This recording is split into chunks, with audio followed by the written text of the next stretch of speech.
بسم اللہ الرحمن الرحیم۔ السلام علیکم ورحمۃ اللہ وبرکاتہ۔ آج ہم پارہ نمبر 13 کے اہم نکات پڑھیں گے انشاءاللہ تعالی۔ اس پارے میں 3 حصے ہیں۔ نمبر 1 سورہ یوسف کا بقیہ حصہ، نمبر 2 سورہ رعد مکمل، نمبر 3 سورہ ابراہیم مکمل۔ نمبر 1 سورہ یوسف کا بقیہ حصہ، اس کی تفصیل پچھلے پارے میں مذکور ہو چکی ہے۔ نمبر 2 سورہ رعد میں 5 باتیں یہ ہیں۔ نمبر 1 قرآن کریم کی حقانیت، نمبر 2 توحید، نمبر 3 قیامت، نمبر 4 رسالت، نمبر 5 متقین کی 8 صفات اور اشقیاء کی 3 علامات۔ نمبر 1 قرآن کریم کی حقانیت۔ یہ نکتہ قابل غور ہے کہ جن صورتوں کا آغاز حروف مقطعات سے ہوتا ہے ان کی ابتدا میں عام طور پر قرآن کا ذکر ہوتا ہے، یعنی جیسے الف لام میم ہوئے، ان کو حروف مقطعات کہتے ہیں۔ ان کی میننگ کا اللہ تعالیٰ کے سوا کسی اور کو علم نہیں۔ تو ان مخالفین کو چیلنج کرنے کے لیے جو قرآن کریم کو معاذ اللہ انسانی کاوش قرار دیتے ہیں کہ اس طرح کا کوئی لفظ بنا کے دکھاؤ، اس طرح کی صورتیں لے کے آؤ، اس طرح کی صورتیں بنا کے دکھاؤ کہ جیسے اللہ نے زمین بنائی، آسمان بنایا، بہت سی اللہ سبحانہ تعالیٰ نے اپنی صفات بتائیں، تو اس طرح کی صورت کوئی اپنی صفت کے بارے میں تم بتا سکتے ہو، کوئی لے کے آ سکتے ہو اس طرح کی صورت، اور حروف مقطعات بھی تم نہیں بنا سکتے۔ پھر نمبر 2 پہ توحید آ جاتی ہے۔ آسمانوں اور زمین، سورج اور چاند، رات اور دن، پہاڑوں اور نہروں، غلہ جات اور مختلف رنگوں، ذائقوں اور خوشبوؤں والے پھلوں کو پیدا کرنے والا وہی ہے، اور موت اور زندگی، نفع اور نقصان اس اکیلے کے ہاتھ میں ہے۔ اللہ نے انسانوں کی حفاظت کے لیے فرشتے مقرر کر رکھے ہیں۔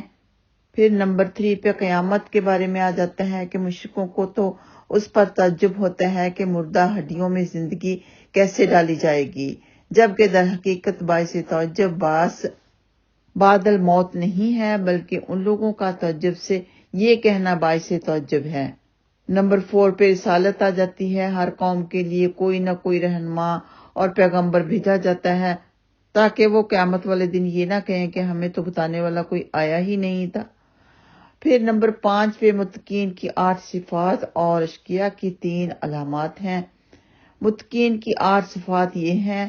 نمبر 1 وفاداری، نمبر 2 صلہ رحمی، نمبر 3 خوف خدا، نمبر 4 خوف آخرت، نمبر 5 صبر، نمبر 6 نماز کی پابندی، نمبر 7 صدقہ، نمبر 8 برائی کا بدلہ اچھائی سے۔ اشقیاء کی 3 علامات۔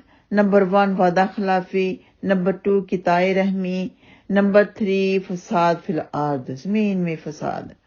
پھر نمبر 3 پہ سورہ ابراہیم میں 5 باتیں یہ ہیں۔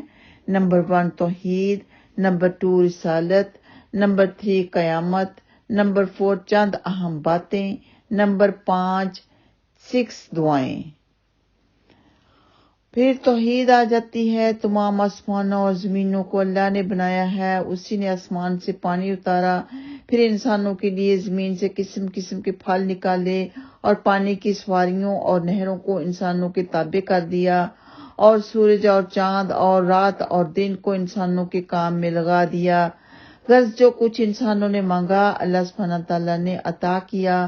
اس کی نعمتیں اتنی زیادہ ہیں کہ ان کی گنتی بھی انسان کے بس کی بات نہیں۔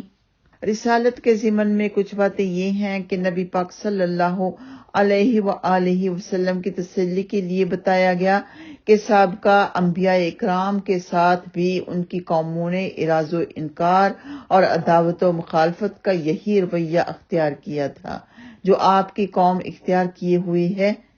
ہر نبی اپنی قوم کا ہم زبان ہوتا ہے۔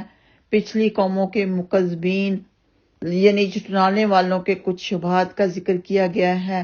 نمبر 1 اللہ سبحانہ تعالیٰ کے وجود کے بارے میں شک، نمبر 2 بشر رسول نہیں ہو سکتا، نمبر 3 تقلید آبا یعنی اپنے باپ دادا کی تقلید، ان کے نقش قدم، ان شبہات کی تردید کی گئی ہے، یعنی ان شبہات کو رد کیا گیا ہے۔